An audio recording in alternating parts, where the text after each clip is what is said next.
Pues como dije esta mañana, es un privilegio tremendo, tanto para mí como nuestra familia, mi mujer y también mi suegro, estar con vosotros y ya oficialmente, según el ayuntamiento también, alcazareños oficialmente, así que ya estamos poco a poco haciendo el traslado oficial. Así que nada, para nosotros es un privilegio para estar con nosotros, vosotros en esta mañana también.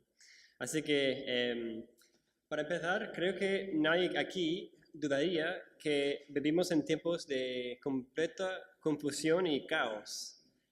Yo, por ejemplo, personalmente hablando, odio despertarme y escuchar las noticias por la mañana. O sea, si quieres establecer una rutina, de verdad, para deprimirte, pon las noticias en la mañana justo al despertar, ¿no? O sea, es algo que no recomiendo yo personalmente. Y eso es especialmente preocupante para los cristianos porque nuestro objetivo, claro, es compartir la verdad del Evangelio en este mundo de confusión y caos. Porque cuando hay tantas voces hablando a la vez, compartir la verdad no es siempre nada fácil. Porque más que nada vivimos en un mundo, como dije, lleno de confusión y engaño. Me refiero que, ¿qué decimos nosotros a las personas que cada día va a un colegio que enseña que somos nada más que el polvo de estrella desarrollado desde los monos, a las personas que tienen amigos musulmanes y luego viene el domingo y va a la misa con su familia y después encuentra un testigo de Jehová en la calle? O sea, luego venimos nosotros y decimos que el Evangelio de la Biblia es la única verdad. ¿Qué le decimos entre tantas otras voces hablando al mismo tiempo? Y claro, la globalización, como la llamamos, ha traído cosas buenas y cosas malas. Y en un sentido es bueno poder compartir y aún debatir en un ambiente de respeto y amor, pero para muchos, sobre todo los no creyentes, este contexto puede parecer un caos. ¿Qué de creer yo? Y todos aquí estamos unidos en el deseo de compartir a Cristo como el único camino al Padre. Pero nuestra pregunta en esta tarde es, ¿por qué debe la gente escucharnos a nosotros en vez de tantas otras voces que proclaman también tener la verdad? En un mundo de muchas voces religiosas hablando a la vez en el mismo lugar, ¿cuál es nuestra respuesta como creyentes en el Evangelio? ¿Cómo enfrentamos este dilema? Pues hoy vamos a estar mirando una situación que es muy parecida a la nuestra y vamos, como leímos en la lectura, vamos a mirar la segunda carta enviada a Timoteo desde Pablo. Y en esta carta vemos que las iglesias que lideraba Timoteo, uno de sus problemas mayores era la influencia de los falsos maestros de su tiempo también. Y lo que vamos a ver es Pablo animando a su discípulo Timoteo y también aconsejándole de cómo puede él enfrentar este mundo de falsedad y engaño. Así que si me acompañáis, vamos a empezar en 2 de Timoteo, empezando en capítulo 3. Y para también darnos un poco más de contexto, Pablo ya ha estado expresando su gratitud y exhortando a su discípulo Timoteo en los primeros 2 capítulos de esta carta. Y ahora vamos a llegar al centro o corazón de su mensaje a Timoteo. Es importante saber también en esta carta, como vamos a ver más en adelante, que Pablo sabe que ya le quedan pocos días para vivir. Entonces, esta carta también es algo de un testamento para Pablo. Es decir, Pablo estará escogiendo sus palabras muy bien porque él sabe que es más que probable que estas palabras pueden ser sus últimas. Así que al corazón de este mensaje importante llegamos a nuestro texto empezando en capítulo 3. Y dice la palabra del Señor. También debes saber esto, que en los postreros días vendrán tiempos peligrosos, porque habrá hombres amadores de sí mismos, ávaros, vanagloriosos, soberbios, blasfemos, desobedientes a los padres, ingratos, impíos, sin afecto natural, implacables, calumniadores, intemperantes, crueles, aborrecedores de lo bueno, traidores, impetuosos, infatuados, amadores de los deleites más que de Dios, que tendrán apariencia de piedad, pero negarán la eficacia de ella. A estos evita, porque de estos son los que se meten en las casas y llevan cautivas a las mujercillas cargadas de pecados, arrastradas por diversas concupiscencias. Estas siempre están aprendiendo y nunca pueden llegar al conocimiento de la verdad. Y de la manera que Janés y Jambres resistieron a Moisés, así también estos resisten la verdad. Hombres corruptos de entendimiento, réprobos en cuanto a la fe, mas no irán más adelante, porque su insensatez será manifiesta a todos, como también no fue la de aquellos. Hasta aquí la palabra.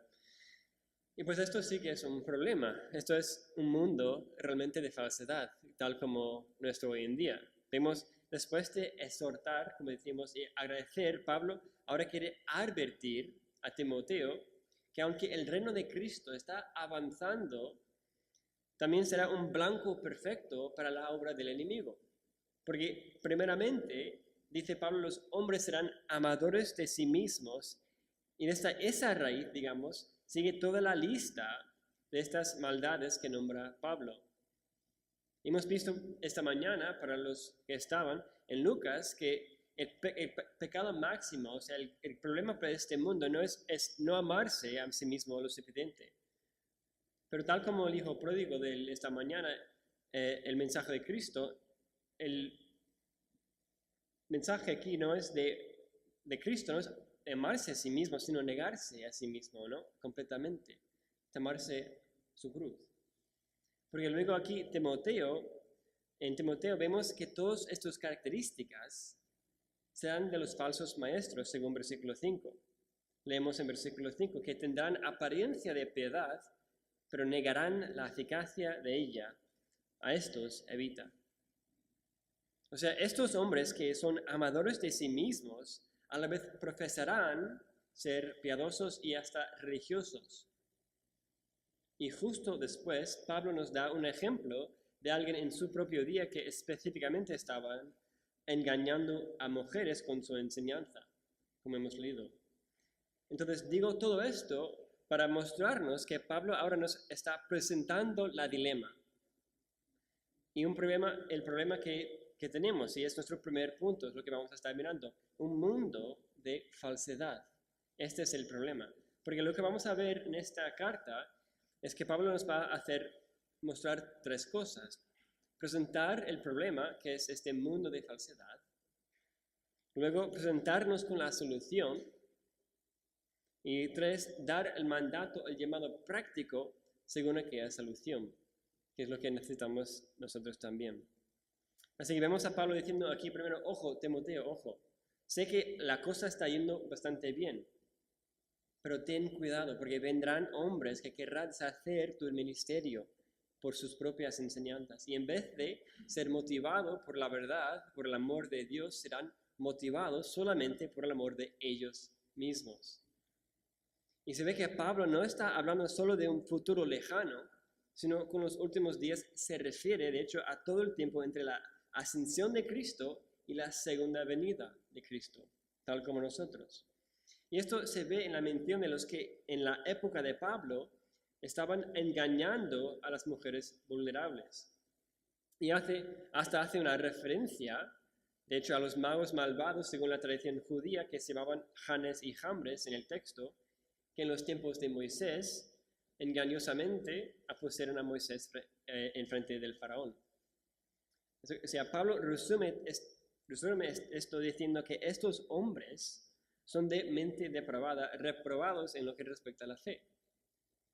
Y al final de todo es Dios que tendrá la última palabra. Mira lo que dice en versículo 9. Dice, mas no irán más adelante, porque su insensatez será manifiesta a todos. Pero Pablo está escribiendo a Timoteo por el mismo problema que tenemos tú y yo. Sabemos que al final Dios hará justicia y por lo tanto confiamos en esa realidad. Pero lo que tú y yo necesitamos saber es lo que lo que hacemos para proteger nuestras familias en este mundo. ¿Qué hacemos para proteger nuestro ministerio, nuestra iglesia en este mundo de falsedad?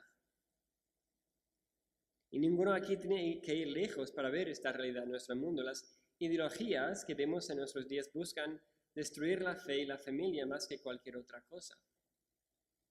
Y este mundo por todos los lados está lleno de oscuridad. ¿Y cómo vamos a enfrentarlo todo, tú y yo? Y ese es el problema que tanto que tenía Timoteo como tenemos nosotros.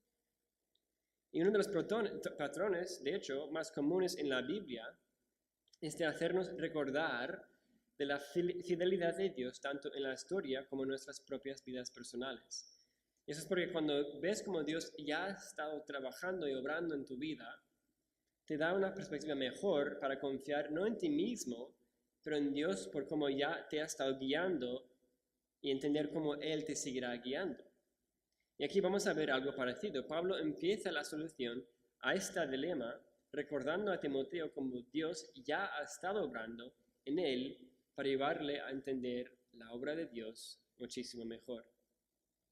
Vamos a seguir leyendo en versículo 10 hasta el 13. Pero tú has seguido mi doctrina, conducta, propósito, fe, longanimidad, amor, paciencia, persecuciones, padecimientos, como los que me sobrevinieron en Antioquía, en Iconio, en Listra, persecuciones que he sufrido, y de todas me ha librado el Señor. Y también todos los que quieren vivir piadosamente en Cristo Jesús padecerán persecución. Mas los malos hombres y los engañadores irán de mal en peor, engañando y siendo engañados.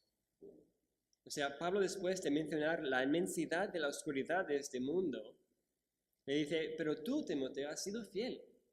Y le anima por otra vez enseñarle que él ya está manifestando la realidad de esta solución. En versículo 10 hasta le felicita por seguir a Pablo fielmente en persecuciones y sufrimientos. O sea, en este mundo donde hay engaño y tinieblas, Timoteo seguía fuerte sin ningún problema, parece. ¿Cómo podía permanecer Timoteo tan fiel hasta este punto? No solo iba más o menos bien, sino en conducta, propósito, fe, paciencia, perseverancia y persecuciones. No sé de vosotros, pero no sé si yo podría decir ni la mitad de esta lista para describirme a mí mismo.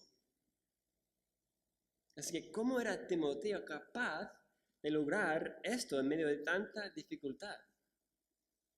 ¿Cuál fue la raíz de todo esto? Porque nos dice en versículo 13 que las cosas en ese sentido de los falsos maestros no van a mejorar. Nos dice que los hombres malos e impostores irán de mal en peor, engañando y siendo engañados.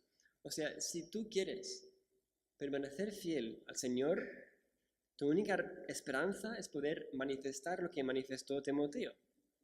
En tu familia, en tu trabajo. Pero ¿cómo lo hizo? Y vamos a seguir leyendo a partir del versículo 14. Y dice, pero persiste tú en lo que has aprendido. Te persuadiste sabiendo de quién has aprendido, y que desde la niñez has sabido las sagradas escrituras, las cuales te pueden hacer sabio para la salvación por la fe que es en Cristo Jesús. Toda la escritura es inspirada por Dios y útil para enseñar, para redarguir, para corregir, para instruir en justicia, a fin de que el hombre de Dios sea perfecto, enteramente preparado para toda buena obra. O sea, Pablo empieza diciendo solamente una palabra imperativa, persiste. ¿Persiste en qué? ¿Cuál fue la raíz y la única manera de permanecer fiel durante un mundo que está yendo de mal en peor? Dice Pablo, nada más ni nada menos que las sagradas escrituras. ¿Cuántas veces pensamos que los grandes secretos de triunfar en la vida cristiana son cosas nuevas, una estrategia nueva, un libro nuevo, una enseñanza nueva?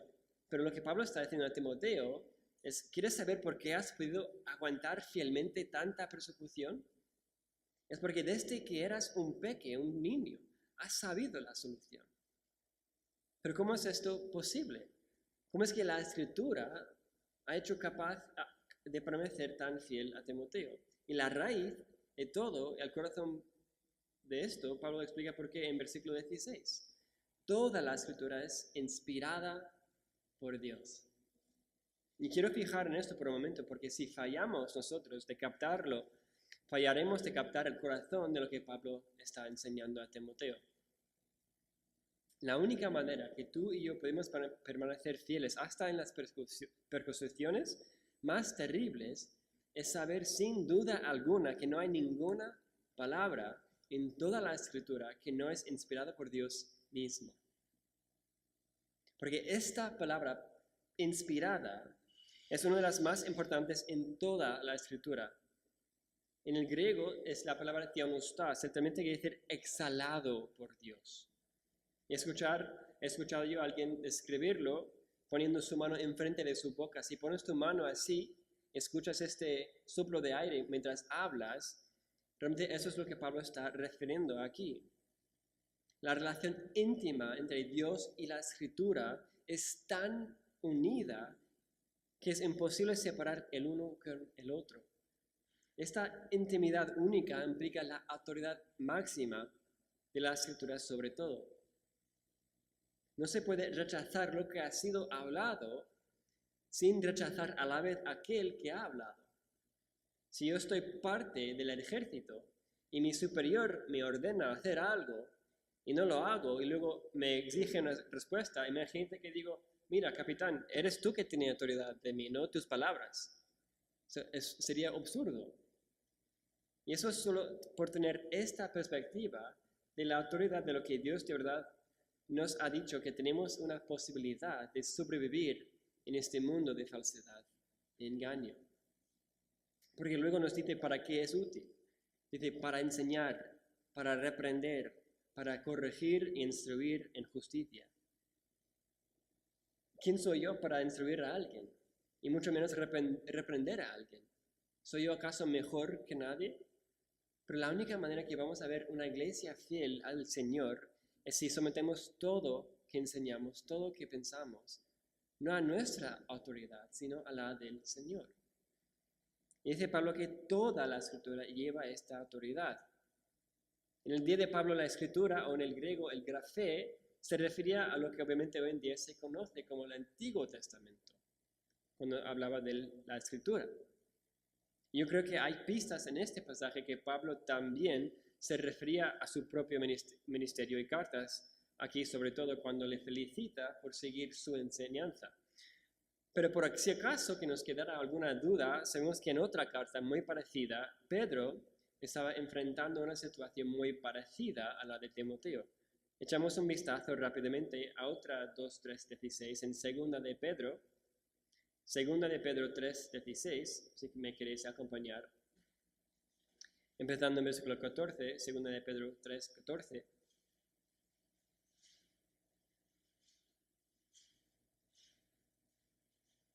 Leemos estas palabras de él en 3:14. Por lo cual, oh amados, estando en espera de estas cosas, procurad con diligencia ser hallados por él, sin mancha e irreprensibles en paz. Y tened entendido que la paciencia de nuestro Señor es para salvación, como también nuestro amado hermano Pablo, según la sabiduría que le ha sido dada, os ha escrito, casi en todas sus epístolas, hablando en ellas de estas cosas, entre las cuales hay algunas difíciles de entender, las cuales los indoctos e inconstantes tuercen, como también las otras escrituras, para su propia perdición. ¿Lo habéis visto? Aquí Pedro inequívocamente considera a la escritura de Pablo como el grafé, es decir, la sagrada escritura, tanto como el Antiguo Testamento. O sea, los apóstoles en su momento histórico y único eran conscientes de que Dios les había separado para mediar la autoridad que solo pertenecía a Dios, tanto como los profetas en el Antiguo Testamento. De eso no hay duda. Y por eso Pablo dice lo que dice en 1 Tesalonicenses, cuando Pablo dice, por lo cual también nosotros sin cesar damos gracias a Dios, de que cuando recibisteis la palabra de Dios que oísteis de nosotros, la recibisteis no como palabras de hombres, sino según es en verdad, la palabra de Dios, la cual actúa en vosotros los creyentes. 1 Tesalonicenses 2:13. Si de verdad entendemos la autoridad que lleva la Biblia, las Escrituras, no podríamos quedarnos iguales. Nuestros ministerios no se quedarían iguales, porque a veces tratamos, por ejemplo, la Biblia como el último recurso o algo tan obvio que ni merece la pena consultarlo a veces. A lo mejor decimos, no tenemos nosotros el Espíritu Santo, pero por esto, otra vez, esta palabra para inspirada, exhalado por Dios es tan importante, porque la misma palabra para referirse a la exhalación de Dios es la misma palabra para el Espíritu Santo, ¿no? En el griego viene de la misma raíz. Por eso en el famoso pasaje sobre la armadura de Dios en Efesios, dice que la espada de Espíritu, que es la palabra de Dios. Entonces hemos de hacer todo lo que hacemos en nuestras vidas, reprendiendo, corrigiendo, instruyendo bajo solamente la palabra de Dios. ¿Pero para qué fin? Volvemos a 2 Timoteo 3:16. ¿Para qué fin? Dice Pablo, a fin de que el hombre de Dios sea perfecto, equipado para toda buena obra. ¿Notáis cómo Pablo está usando términos absolutos para que sea perfecto, equipado para toda buena obra? No, Pablo no nos deja espacio para ninguna autoridad nuestra o cualquier autoridad fuera de esta palabra. Su palabra no es solamente divinamente inspirado, sino también divinamente suficiente para nosotros. Sometemos todo a ello. Sometemos nuestros razonamientos a la palabra del Creador y no al revés. Cuando cristianos viven de una manera u otra, diciendo, si Dios hubiera sabido de esta circunstancia exacta, pues no habría dicho esto como algo que hay que obedecer, pues siempre, pase lo que pase. Pero como dice otro predicador, no hay verdades nuevas, porque verdades nuevas son nada más que herejías antiguas. Porque si miramos a cada historia de la Biblia, encontramos la misma tentación empaqueteado de distintas formas. Desde el principio, como dijo el serpiente, ¿de verdad os dijo Dios? Y esa de verdad os dijo Dios se repite una y otra vez a lo largo de la Biblia. Por ejemplo, Sara, la mujer de Abraham, ¿qué fue la tentación de ella? Ella básicamente dijo a Abraham, mira, yo sé lo que Dios nos ha dicho, de que vamos a tener un hijo, pero es obvio que Él necesita nuestra propia innovación en esta situación.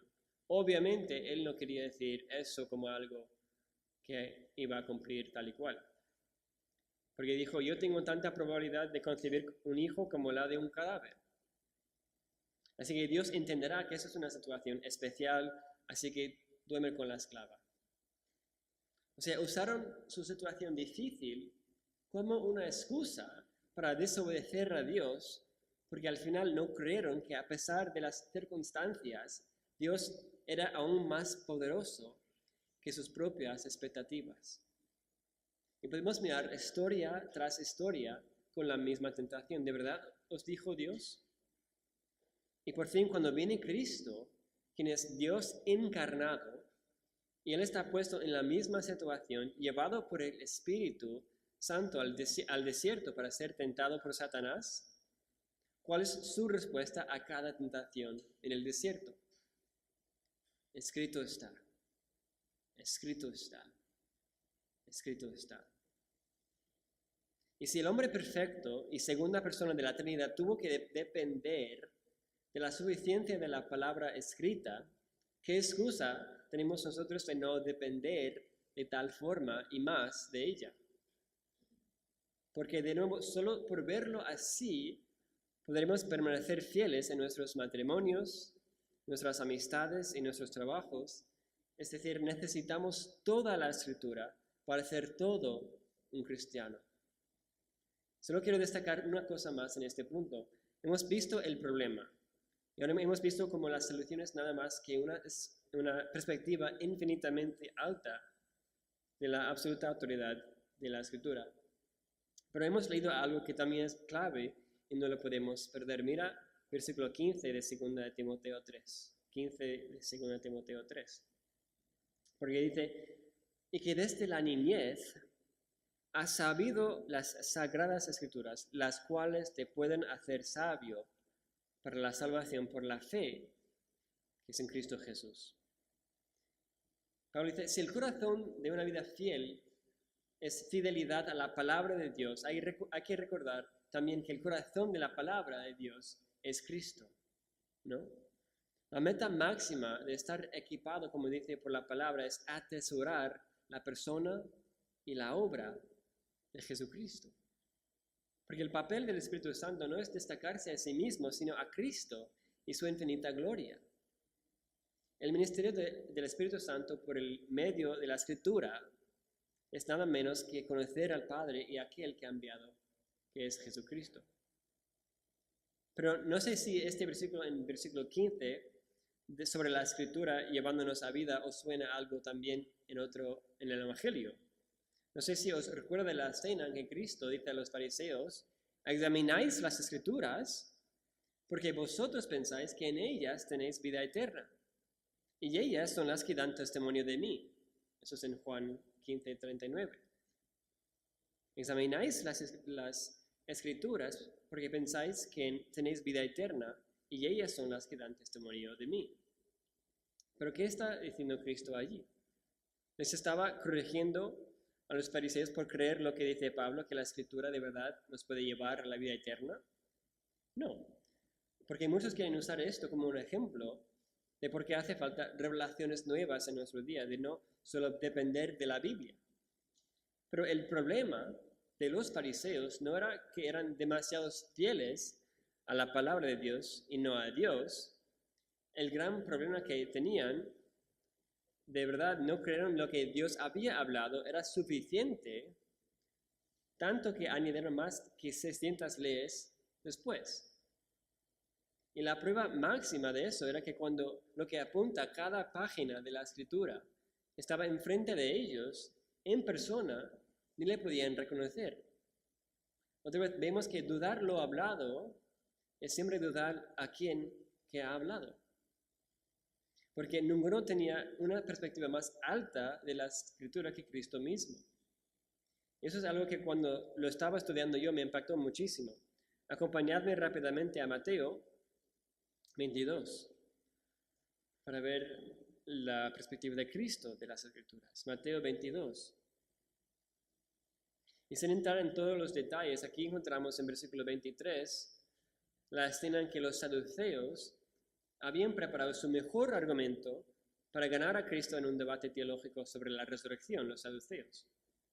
¿Y cuál es la respuesta de Cristo a este argumento de ellos? Mira versículo 30. Dice, porque en la resurrección ni se casan ni son dados en matrimonio. Son como los ángeles de Dios en el cielo. En cuanto a la resurrección de los muertos, ¿no habéis leído lo que os fue dicho por Dios? Cuando dijo, yo soy el Dios de Abraham, el Dios de Isaac, el Dios de Jacob. Él no es Dios de muertos, sino de vivos. ¿Captáis lo que Cristo dijo para corregirles? ¿No habéis leído lo que os fue dicho? Cuando dijo. O sea, Cristo está citando el Pentateuco, que fue escrito 1400 años antes, y dice a los saduceos lo que a vosotros fue dicho. Cristo no dice aquí, no habéis leído lo que os fue escrito, no dijo, no habéis oído lo que os fue dicho, sino no habéis leído lo que os fue dicho, Dios. Lo que fue escrito hace tanto tiempo fue también directamente hablado por Dios a ellos, dice Cristo. Y deberían saberlo. Y así es toda la Escritura para nosotros hoy en día. ¿Estás tú leyendo lo que Dios te está diciendo en su palabra? Y esta es la perspectiva de Cristo sobre la autoridad divina de la Escritura.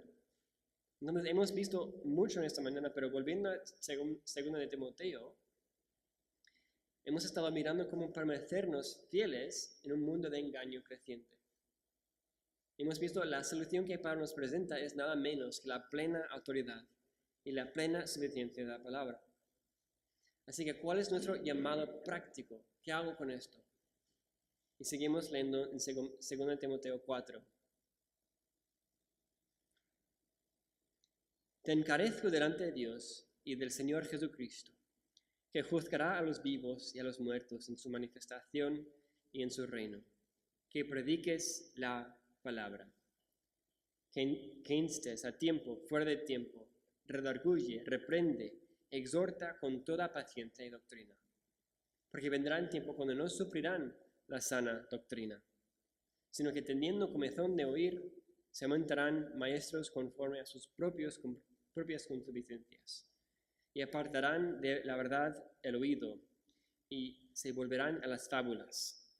Pero tú sé sobrio en todo, soporta las aflicciones, haz obra de evangelista, cumple tu ministerio.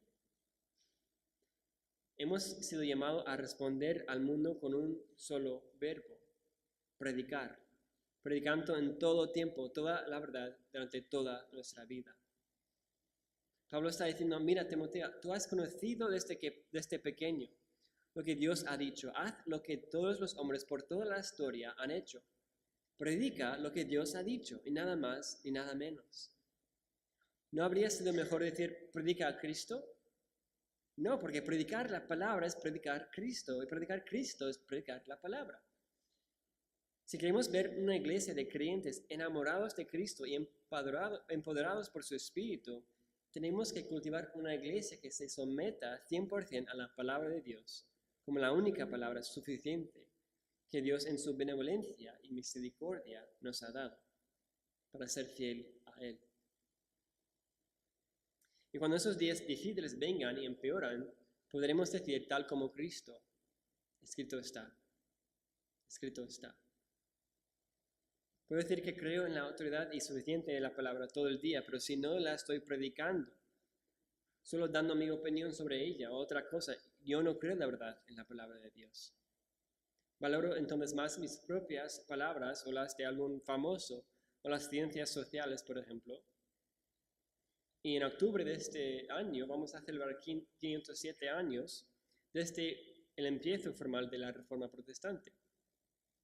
Y algo tan increíble que fue empezado mayormente por un insignificante monje en un insignificante pueblo de Alemania.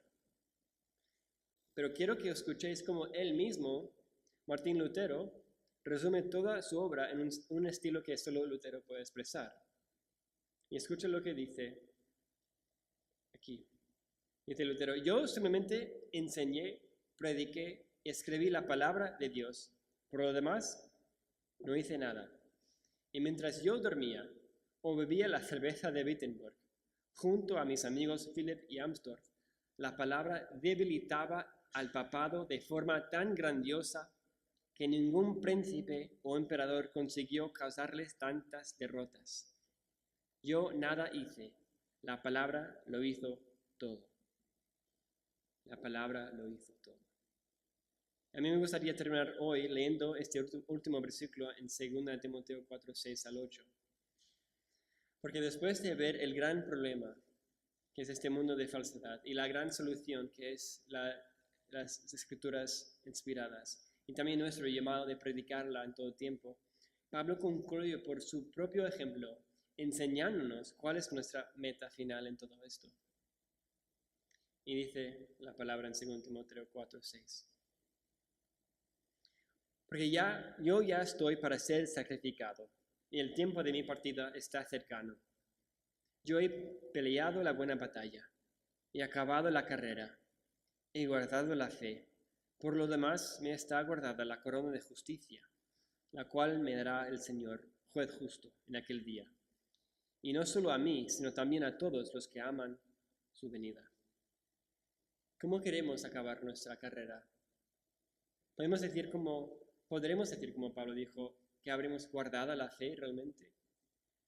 ¿La habremos guardado como instruye a Timoteo por predicarnos a nosotros mismos cada día y a otros no solamente lo que Dios ha dicho a su pueblo, sino lo que Dios está diciendo a su pueblo por medio de su palabra hoy en día?